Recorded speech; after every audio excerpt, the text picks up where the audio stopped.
이처럼 하나님께서 자신의 형상으로 사람을 창조하시되 하나님의 형상으로 그를 창조하시고 그들을 남성과 여성으로 창조하시니라. 주 하나님께서 땅의 흙으로 사람을 지으시고 생명의 숨을 그의 콧구멍에 불어넣으시니 사람이 살아있는 혼이 되니라.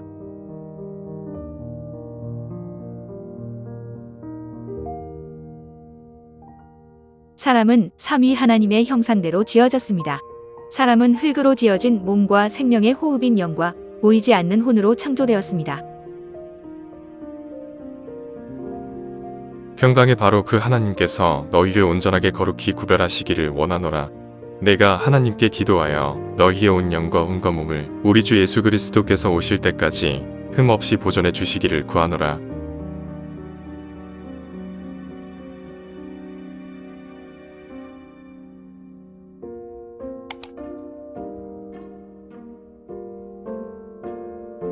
또 내가 내 영을 너희 속에 두어 너희로 하여금 살게 하겠고 너희를 너희 자신의 땅에 두리니 나 주가 이것을 말하고 이행한 줄을 너희가 알리라. 주가 말하노라. 생명의 숨인 영이 사람에게서 떠나면 사람은 죽게 됩니다. 영을 뜻하는 그리스어인 푸뉴마는 공기와 관계가 깊습니다. 영은 바람과 같습니다. 모든 성경 기록에는 영을 바람 혹은 숨이라고 묘사하고 있는데 바람처럼 형체가 없습니다. 이처럼 영이 없는 사람은 바람이 빠져버린 축구공과도 비유할 수 있습니다. 영이 없는 몸이 죽은 것 같이 행위 없는 믿음도 죽었느니라. 예수님께서 대답하시되 진실로 진실로 내가 내게 이르노니 사람이 물에서 나고 또 성령에게서 나지 아니하면 하나님의 왕국에 들어갈 수 없느니라. 육에서 난 것은 육이요 성령에게서 난 것은 영이니 내가 내게 이르기를 너희가 반드시 다시 태어나야 하리라 한 것에 놀라지 말라. 바람이 마음대로 불매 내가 그것의 소리는 들어도 그것이 어디서 와서 어디로 가는지 알지 못하나니 성령에게서 난 사람도 다 이러하니라 하시니라. 사람이 모태의 물속에서 태어난 것은 육으로부터 난 육입니다. 또 성령에게서 나는 것은 영이라고 말합니다. 죄로 인해 죽은 영은 반드시 성령에 의해서 다시 태어나야만 합니다. 따라서 육에서 난 사람은 반드시 성령에게서 나지 아니하면 하나님의 왕국에 들어갈 수 없느니라고 예수님께서도 말씀하신 것입니다. 선악을 알게 하는 나무에서 나는 것을 먹지 말라. 그 나무에서 나는 것을 먹는 날에 내가 반드시 죽으리라 하시니라. 아담과 하와는 선악을 알게 하는 나무에서 나는 것을 먹은 후 곧바로 그들의 영이 죽게 되었습니다. 이 구절에서 말하는 죽음은 영적 기능이 죽는 것을 의미하는데 실제로도 아담의 육체는 죽지 않고 930세까지도 살았기 때문입니다. 아담 이후로 이 세상의 모든 사람은 영을 갖고 태어나지만 다만 기능이 죽어 있습니다. 사람의 영은 사람 속에 있는 등잔불과 같은데 곧 빛이신 하나님을 원하고 부르며 교제하고 경배할 수 있는 기능을 합니다. 잠언 20장 27절에 의하면 사람의 영은 주의 등잔불이라고 말씀하십니다. 이러한 영의 기능들은 아담의 범죄로 인해 고유의 능력을 상실했습니다.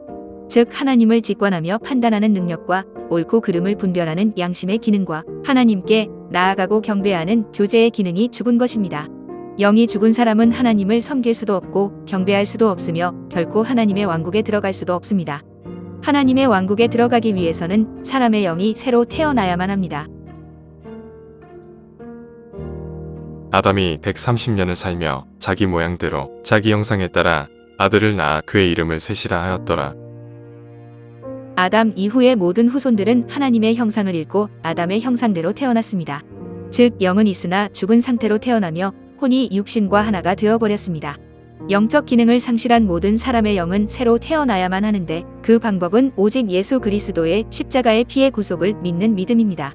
예수님과 함께 믿음으로 십자가에 못 박힌 사람은 영적인 사람이며 육신의 모든 애착과 정욕을 십자가에 날마다 못 박아야 합니다.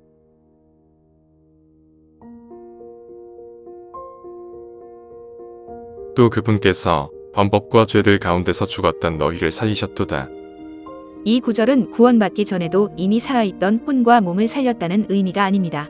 구원받지 못한 자연인도 혼과 몸은 살아있기 때문입니다. 이 구절에서 말하는 범법과 죄들 가운데서 죽었던 너희는 아담의 범죄로 죽었던 사람의 영을 말하는 것입니다.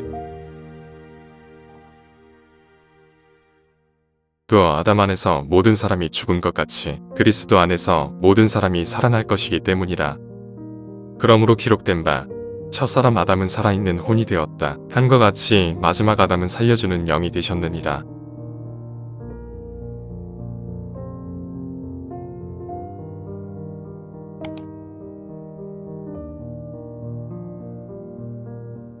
사람의 혼은 영과 몸의 중간에 위치하는데 자신의 존재를 인식하는 자아입니다. 혼은 상상하고 추리하며 기억하고 의식하며 감정을 가지고 모든 것을 결정하는 자유의지를 행사합니다. 즉, 선과 악을 행하는 의지와 행위의 주체이기 때문에 사람의 혼은 그 모든 결정에 따라 책임을 지게 됩니다. 특히 혼의 의지는 결정을 하는 기능으로서 영의 올바른 명령과 올바른 판단을 거절하거나 몸의 잘못된 요구를 수용하기도 합니다. 만일 사람에게 스스로 결정할 수 있는 자유의지가 없다면 인간은 기계적으로 사고하는 로봇이나 꼭두각시에 불과하며 하나님께서도 인간에게 선이나 악에 대한 모든 책임을 물을 수 없을 것입니다. 따라서 사람의 몸은 무덤에 묻히고 영은 하나님께로 돌아가지만 영원토록 존재하는 사람의 혼은 선택의 책임에 따라 지옥에 가거나 하늘나라에 가는 것입니다.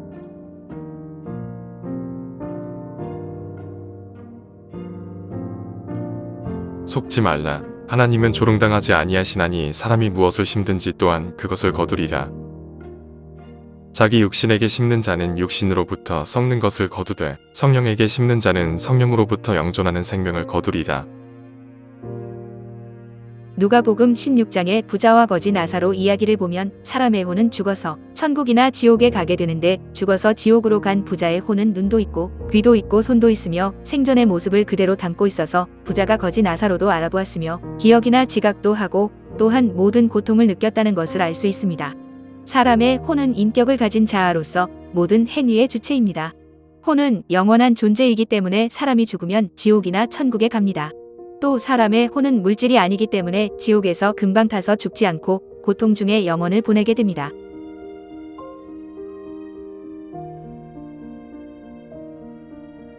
이는 너희가 너희 믿음의 결말 곧 너희 혼의 구원을 받았기 때문이라.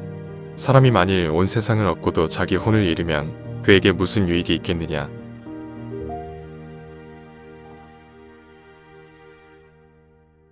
내 혼이 진토에 붙었사오니 주의 말씀에 따라 주께서 나를 살리소서. 아담의 범죄로 인해 사람의 혼은 흙인 육신과 하나가 되어버렸습니다. 모든 구원받지 못한 아담의 후손들은 혼이 몸에 붙어 있습니다. 즉 육신과 정혼한 상태가 되어 육신적인 존재가 되어버린 것입니다.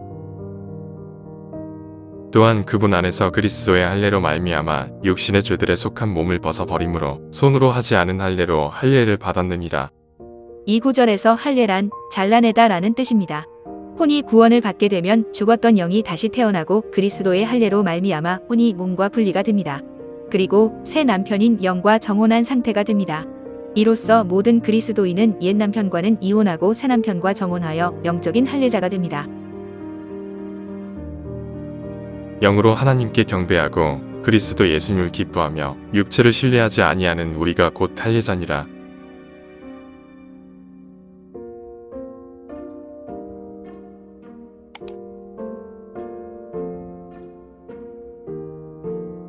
사람의 몸은 물리적이며 모든 죄의 원인이 됩니다. 육신을 통해 죄성이 자극될 때 혼이 육신의 말을 듣고 결정을 내리면 죄를 짓게 됩니다. 사람의 몸은 육신이라고도 합니다. 사람의 몸 안에는 죄성이 있고 모든 촉각을 통해 만족을 하는 자기 만족의 기능과 위험이나 고통으로부터 보호하는 자기 보존의 기능과 또 번식의 욕구인 자기 번식의 기능을 갖고 있습니다. 내 안에 곧 내 육신 안에 선한 것이 거하지 아니하는 줄을 내가 아노니 원함은 내게 있으나 선한 그것을 어떻게 행할지는 내가 찾지 못하노라. 아담의 범죄로 말미암아 모든 사람의 몸 안에는 죄성이 존재합니다. 구원받은 그리스도인이라고 할지라도 이 세상에 거할 동안 육신인 사람의 몸은 아직 변화되거나 구원받은 상태가 아닙니다. 이 죄에 속한 몸은 여전히 자기 만족과 자기 보존, 자기 번식의 기능을 하며 죄에 대한 자기 주장을 합니다. 따라서 세상에 거하는 동안에는 개조하거나 수리할 수 없는 구제불능의 상태이기 때문에 성도들은 이 육신의 죄들에 속한 몸을 그저 믿음으로 십자가에서 처형해야만 합니다. 그리스도께 속한 사람들은 육신과 함께 그의 착과 정욕을 십자가에 못 박았느니라. 이와 같이 너희도 너희 자신을 죄에 대하여는 참으로 죽은 자여 하나님께 대하여는 예수 그리스도 우리 주를 통해 산 자로 여길지어다. 또한 너희 지체를 불의의 도구로 죄에게 내주지 말며 오직 너희 자신을 죽은 자들로부터 살아난 자로서 하나님께 드리고 너희 지체를 의의 도구로 하나님께 드리라. 육신으로는 하나님을 기쁘시게 할 수 없으며 의를 이룰 수도 없습니다. 죄를 이기는 방법은 육신을 죽은 것으로 여기며 성령님을 따라 자신의 몸을 의의 병기로 맡기며 모든 애착과 정욕을 십자가에 못 박는 방법밖에 없습니다. 이것은 극단적으로 몸을 학대하는 금욕주의자들처럼 실제로 몸을 학대하라는 의미가 아닙니다. 성도의 몸은 여전히 사망의 몸이지만 혼과 영을 담고 있는 장막집입니다.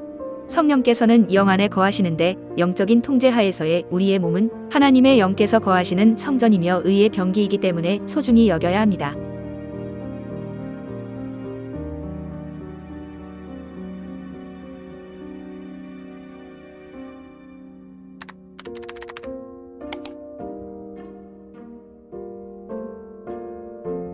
성도의 몸이 완전히 죄 없는 몸으로 변화되어 구속을 받는 것은 주님께서 공중에서 재림하실 때에 일어납니다.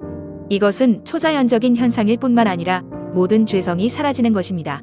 이 땅에 거하는 동안에 성령님의 돕는 사역은 우리의 죄의 몸이 군림하지 못하도록 하는 죄의 권세로부터의 구속일 뿐이지만 곧 주님께서 재림하실 때에 죄의 임재로부터 완벽하게 구속받아 사망이 삼킨 바 될 것입니다.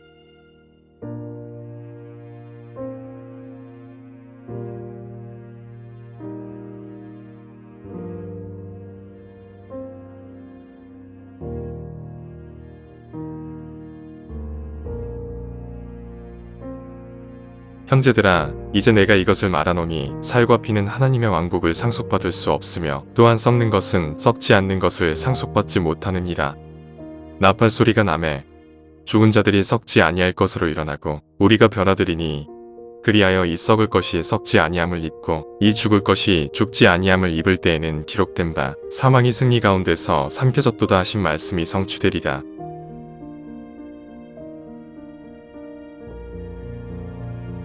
이상으로 하나님의 형상대로 창조된 사람의 삼중성에 대하여 간략하게 살펴보았습니다.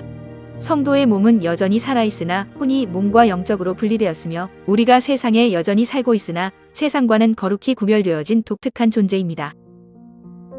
하나님께서는 그리스도인의 육신이 십자가에 못 박혔다고 말씀하고 계십니다. 이 사실을 마음으로 단순히 받아들이고 믿으시기 바랍니다. 우리가 살아도 주를 위해 살고 죽어도 주를 위해 죽나니 그러므로 살든지 죽든지 우리가 주의 것이로다. 시청해 주셔서 감사합니다.